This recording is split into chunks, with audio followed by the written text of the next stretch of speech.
Hello students, मैं हूं अमित खुराना और आज आपका एक बार फिर स्वागत है अपने चैनल एजुकेशन बाय इंस्पायर के अंदर। स्टूडेंट, आपको लास्ट वीडियो कैसी लगी प्लीज कमेंट करें और बताएं ताकि हम आपके लिए अच्छी से अच्छी वीडियो बना सकें और बने रहें आप हमारे साथ। चलिए, जैसा कि आपको मैंने लास्ट लेक्चर में करवाया था कि हमारे पास जो हम सिलेबस करने वाले हैं वो 9 से 12 तक करने वाले हैं और जो हमने टॉपिक स्टार्ट किया है अब 10th का किया है स्टूडेंट्स। और 10th का जो टॉपिक हमने स्टूडेंट स्टार्ट किया था वो हमारे पास क्या था, लाइट के बारे में था। आपको बताया गया था कि लास्ट क्लास में हमारे पास लाइट है, वो बहुत सारे फिनोमिना स्टूडेंट्स टेक प्लेस करती है, लाइक रिफ्लेक्शन। रिफ्लेक्शन जब लाइट की मूवमेंट होती है तो आपको दिखाई देगा कि कौन कौन से फिनोमिना होते हैं या उसको हम ऑब्जर्व कर सकते हैं।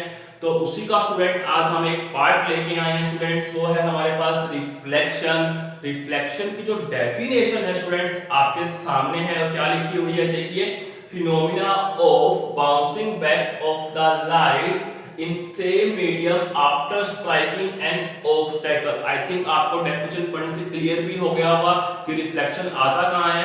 आप अगर हम बात करते हैं 10 से पहले आप 8 क्लास पर इसको पढ़ चुके हो कि रिफ्लेक्शन होता क्या है। इसके बाद जब आप पढ़ने वाले हो 12th क्लास के अंदर, ठीक है जी, इसको समझ में नहीं आई है उसके लिए एक बार मैं अगेन इसको डिफाइन कर देता हूं।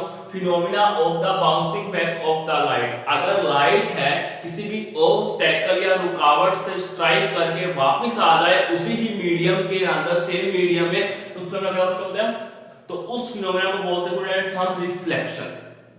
आई थिंक क्लियर हो गया होगा। जब भी लाइट किसी भी ऑब्स्टेकल से स्ट्राइक करेगी और उसी मीडियम में वापस आ जाएगी तो उसे हम रिफ्लेक्शन बोलते हैं। चलिए स्टूडेंट्स, अगर हम बात करते हैं कि कौन सा ऐसा मटेरियल है जो सबसे अच्छा रिफ्लेक्शन कर सकता है, तो हमारे स्टूडेंट वो सिल्वर है। सिल्वर हमारे पास क्या एक तरह का बेस्ट रिफ्लेक्टर है जिससे जितनी भी लाइट जाती है वापस सारी लाइट क्या होती है, सेम अमाउंट में क्या होती है, वो स्ट्राइक करके वापस आ जाती है, क्योंकि उसकी इंटेंसिटी है वो ना के बराबर क्या होती है, लॉस होती है। वो डिस्कस करेंगे इंटेंसिटी क्या होती है, क्या कुछ आपके पास। चलिए डिस्कस करते हैं रिफ्लेक्शन होता क्या है। हम यहाँ स्टूडेंट्स एक ऑब्स्टेकल ले रहे हैं, ऑब्स्टेकल की फॉर्म स्टूडेंट यहाँ पे हम मिरर ही ले लेते हैं क्योंकि मिरर क्या है, हमारे पास एक अच्छा रिफ्लेक्टर है। चलिए, अब मिरर है तो हमें स्टूडेंट्स कोई ना कोई लाइट भी चाहिए होगी जो मिरर से स्ट्राइक करेगी और क्या होने वाली है, रिफ्लेक्ट होने वाली है। तो हम यहाँ पे एक लाइट लेते हैं, सनलाइट लेते हैं। लाइट है स्टूडेंट्स यहाँ पे हमारे पास जो लाइट आती है हमारे पास उसे हम बोलते हैं स्टूडेंट इंसिडेंट रे। और ये हमारे पास स्टूडेंट्स क्या है, एक ऑब्स्टेकल है जिससे आपकी लाइट स्ट्राइक कर रही है। स्ट्राइक करने के बाद लाइट क्या होती है, उसी ही मीडियम में हमारे पास वापस जा रही है। जो रेस क्या होती है, स्ट्राइक करके बाद उसी मीडियम में वापस चली जाए उसे हम बोलते हैं रिफ्लेक्टेड रे।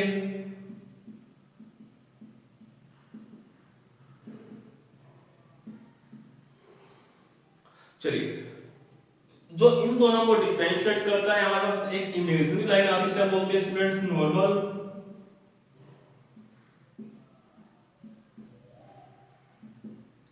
स्टूडेंट हमारे पास एक एंगल बनता है, कहां बनता है, नॉर्मल और इंसिडेंट रे के बीच में। उस एंगल को बोलते हैं स्टूडेंट्स हम angle of incidence.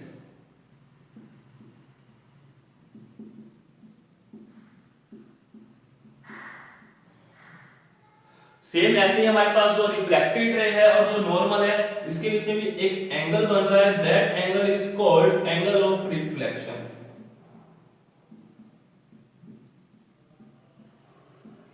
I think clear हो गया। एक बार फिर रिपीट कर देता हूं। हमने क्या किया है, कोई ऑब्स्टेकल लिया है, लाइट आ रही है हमारे पास, उससे टकरा के क्या हो रही है स्टूडेंट, सेम मीडियम में ही वापस जा रही है। जो लाइट आके स्ट्राइक कर रही है स्टूडेंट उसे क्या बोलते हैं हम, इंसिडेंट रेस। और जो लाइट स्ट्राइक करके वापस जा रही है स्टूडेंट उसे हम बोलते हैं रिफ्लेक्टेड रेस, क्योंकि जो हमारा फिनोमिना है वो कौन सा है स्टूडेंट, रिफ्लेक्शन। जो इन दोनों को अलग कर रहा है उसे हम क्या बोलते हैं, नॉर्मल। और जो हमारे पास इंसिडेंट है और जो हमारे पास नॉर्मल है इसके बीच में एक एंगल बनता है, उस एंगल को बोलते हैं एंगल ऑफ इंसिडेंट। और जो हमारे पास रिफ्लेक्टेड रे है और जो नॉर्मल है इसके बीच में भी एक एंगल बनता है, उसे हम क्या बोलते हैं, angle of reflection. I think आप लोगों को क्लियर हो गया होगा। चलिए, अब हम बात करते हैं किसकी, टाइप्स ऑफ रिफ्लेक्शन की स्टूडेंट्स।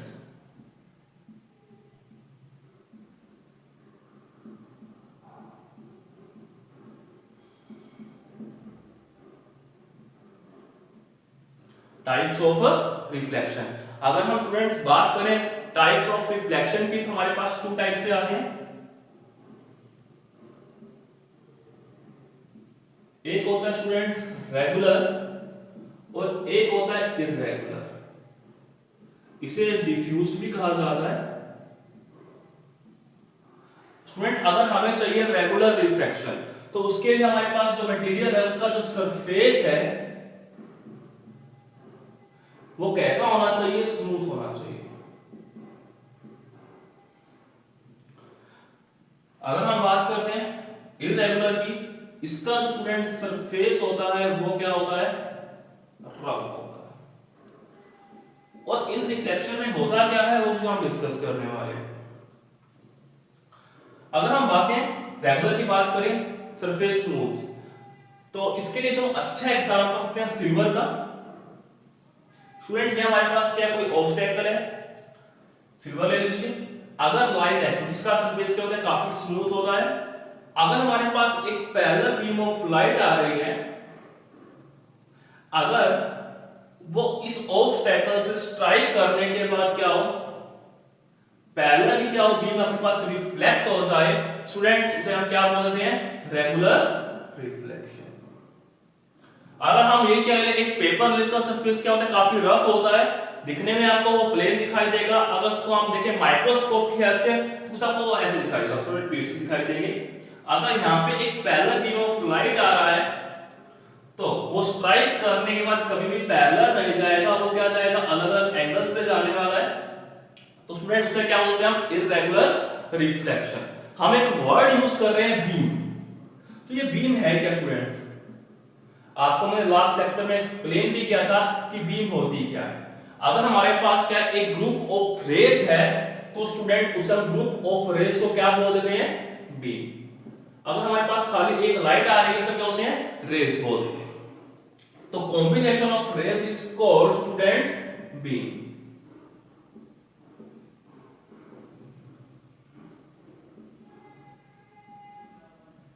कल आपको एक्सप्लेन किया गया था कि जो बीम है कितने टाइप से होती है। अगर आपको देखना है तो आप हमारे जो हमारा लास्ट लेक्चर है स्टूडेंट उसको आप देख सकते हो। चलिए, तो अभी हमने स्टूडेंट्स क्या डिस्कस किया है, एक तो डिस्कस किया है रिफ्लेक्शन और एक क्या डिस्कस किया है, रिफ्रैक्शन। रिफ्लेक्शन में types of students, types of reflection. Student हमारे पास टाइप्स ऑफ रिफ्लेक्शन है, टू टाइप से आते हैं, एक आता है रेगुलर और एक क्या आता है, इररेगुलर। रेगुलर में क्या होता है, स्मूथ सरफेस चाहिए, इसके लिए क्या चाहिए, रफ सरफेस चाहिए। इसमें क्या स्टूडेंट, अगर पैरेलल जाएगी तो पैरेलल मिलेगी, अगर इसमें पैरेलल आ रही है तो क्या होगा, एक पैरेलल बीम स्टूडेंट्स नहीं मिलने वाली। क्लियर होगा। तो आप डिस्कस करते स्टूडेंट्स हम लॉज ऑफ रिफ्लेक्शन के बारे में। जब रिफ्लेक्शन फिनोमेना होता है तो उसके कुछ एक लॉज हैं जो हम फॉलो करते हैं, ऑलवेज फॉलो होने वाले अपने पास। चलिए,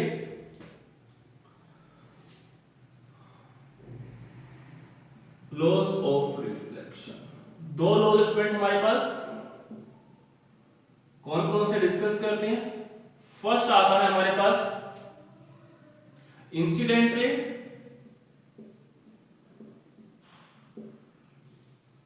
रिफ्लेक्टेड रे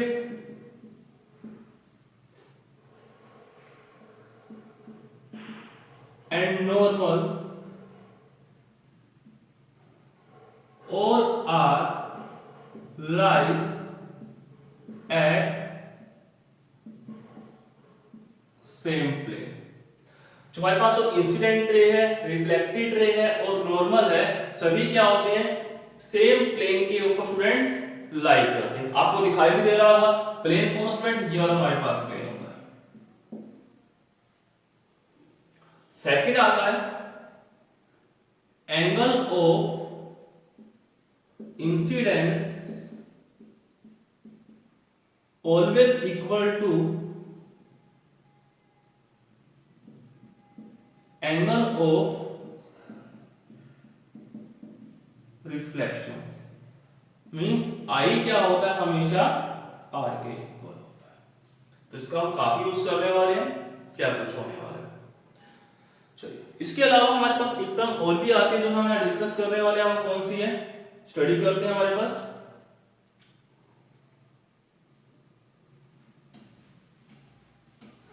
यही कर लेते हैं, आप लोगों को क्लियर हो जाएगी थोड़ी सी।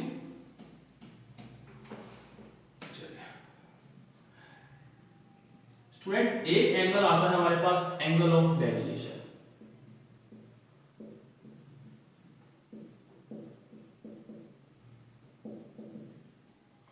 डेविएशन क्या होता है? एक्चुअल पाथ से वो अपने कितना टर्न हो जा रही है उसे हम बोलते हैं स्टूडेंट डेविएशन। डेविएट हो जाना, अपने एक्चुअल पाथ से रिमूव हो जाना। देखिए हमारे पास रेज आर स्टूडेंट्स, ये कौन सी थी? इंसिडेंस रेज, यहां जा रही थी। अब उसका जो एक्चुअल पाथ था स्टूडेंट्स वो क्या था? आई थिंक कुछ ये था, लेकिन वो चली कहां गई? यहां गई हुई। तो जो इन दोनों के बीच में एंगल बनता है, जो उसका एक्चुअल पाथ है और जहां उसका फाइनली रिफ्लेक्शन हो गया, इन दोनों के बीच में जो एंगल बनेगा student, it is to be called angle of deviation. Data से नोट करते हैं इसको हम। यहां पे अगेन जो हमने यूज किया था एंगल आई, एंगल आर। चलिए अब बात करते हैं एंगल ऑफ डेविएशन को हम कैसे फाइंड आउट कर सकते हैं। चलिए अगर हम बात करते हैं इस लाइन, तो हमारे पास क्या है? एक स्ट्रेट लाइन है, इसके ऊपर तीन एंगल बन रहे हैं, एंगल आई, एंगल आर और एंगल ऑफ डेविएशन। आपको पता होगा मैथमेटिक्स अकॉर्डिंग जो हमारे पास लीनियर एंगल्स होते हैं एक लाइन के ऊपर, उनका सम कितना होता है? 180 होता है। तो यहां से हमारे पास क्या आ जाएगा? Angle I plus angle R plus angle of deviation 180 का हो जाएगा स्टूडेंट्स। तो हमारे पास स्टूडेंट्स क्या है? एंगल आई और आर क्या है हमारे पास? इक्वल है, तो दोनों को हम आई आई लिख रहे हैं। तो हमारे पास ये भी आई बन जाएगा और ये भी आई। यहां पे क्या आ जाएगा? Angle of deviation is equal to 180। कितना आ जाएगा? 2i plus deviation is equal to 180। कितना आ जाएगा हमारे पास? 180 माइनस 2i। अगर आपको एंगल ऑफ इंसिडेंस या एंगल ऑफ रिफ्लेक्शन कोई भी दिया हुआ है स्टूडेंट, तो हम एंगल ऑफ डेविएशन को इजीली फाइंड आउट कर सकते हैं। तो स्टूडेंट्स आप लोगों के लिए दो क्वेश्चन है, कौन कौन से हैं डिस्कस करते हैं।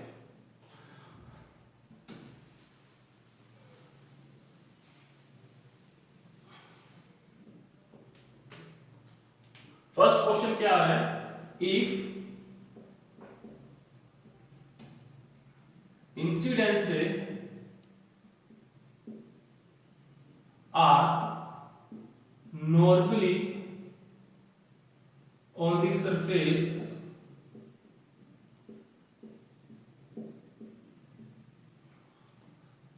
then what is the angle of reflection. Students आप लोग खुद ट्राई करेंगे, आपको तो आंसर क्या आने वाला है? जो हमारे पास आंसर आने वाला है एंगल आर आपका ये आने वाला है 0 डिग्री का। कैसे आने वाला है? तो इसके लिए आप या मुझे मैसेज कर सकते हैं अपने टेलीग्राम चैनल एजुड इंस्पायर के ऊपर, या इसके लिए देखिए हमारा लास्ट नेक्स्ट लेक्चर जो हम करने वाले हैं। जो सेकंड क्वेश्चन आने वाला है हमारे पास वो आने वाला है, अगर हमारे पास क्या है? कोई रेज है, वो इंसिडेंस कर रही है, मतलब एंगल आई दिया हुआ है 30 degree on the surface, then what is the angle of deviation. तो ये दो क्वेश्चन आप लोगों को ट्राई करने हैं, और सॉल्यूशन के लिए हमारी नेक्स्ट वीडियो देखिए, या जो हमारा टेलीग्राम चैनल है वहां जाइए एजुड इंस्पायर के ऊपर, जो वहां पे आपको कुछ और असाइनमेंट्स भी मिलने वाले हैं इससे रिलेटेड उनके पास, और जो कुछ एक असाइनमेंट्स हैं इस वीडियो के एंड में आपका